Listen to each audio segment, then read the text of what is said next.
next one is Artemis. Artemis, yes. So she is sometimes a very beloved goddess, although she's also kind of controversial because she, in Greek mythology, and we have to remember it in context of the times, which was very masculine society, especially in Greece at the time, especially in Athens, right? Because Sparta was a little bit different, but in this part of Greece. So she was the first like fully independent goddess. So she's called goddess of the woods, and later by the Romans, she was called goddess of the hunt, but she was not that for the Greeks. She was just, she left the Olympus, where the other Greek gods lived, because she says it's really boring, all of this playing and all of this manipulating people. I just want to be myself. I just want to go to the woods and be very independent. And she went there and she had nymphs and other young women and semi-goddesses that were attending to her. So she was still a goddess, meaning like, she was still being worshipped and so on. She valued her independence more than everything else, but it seems that she really had disliked men. And although she was, in fact, when one hunter who was in the forest saw her bathing in the stream, she actually executed him right away. Like, how do you dare to even look at me? Mm-hmm. At the same time, she was not sexual, so there are no any sexual connotations. So, for example, it's not that she preferred women, or you know what I mean? Like, she just had completely no interest in this kind of form of sexuality or sensuality. She wanted to be independent, and if anybody encroached on her independence, there was a prize. Also on point in many ways. So let's dive into it. She incarnated at the frequency of 50. Mm-hmm. Again, this disassociation, right? Born at the frequency of 50, and she embodied 50. Her overall frequency was 50. She viewed health through the lens of 50, finances 50, creativity 125. So she had a lot impulsive desires, right? And maybe, as you said, she wanted to be independent. So that was, and she wanted to be attended to. Mm-hmm.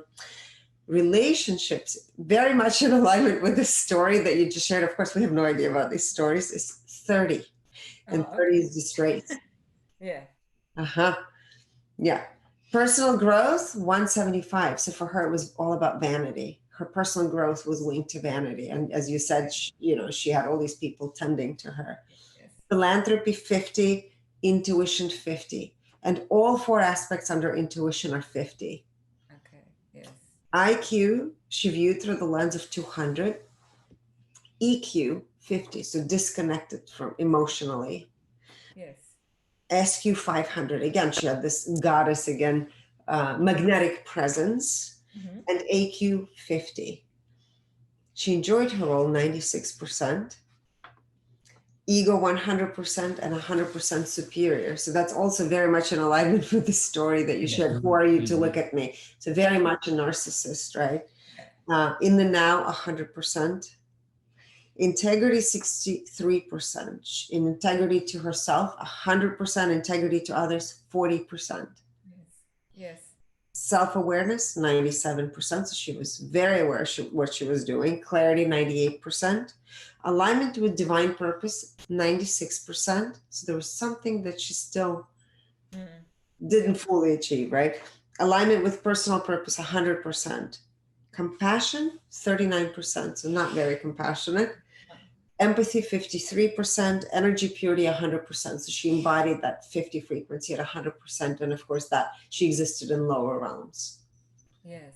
She's the goddess of the lower realms. I would call her a goddess of underworld, actually, those frequencies. Oh, really? Because so that's very interesting. But the readings really confirm what mythology says about her, because she was completely independent, but it was at the price of having basically no emotions.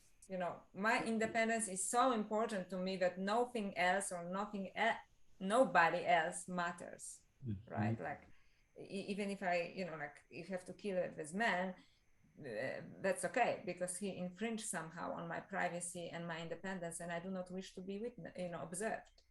Mm-hmm. Mm-hmm. So, and that's it, like that. That's, right? No regrets. Yeah, I mean, it's fascinating. When we were reading this, I couldn't wait. Of course, we both couldn't wait to hear your feedback, because you're the historian in this. mind-blowing, you know, that Yeah, basically because our biofield, and we always talk about it, is a record keeper of everything, right? It's not just written in the books, it's written in the field itself.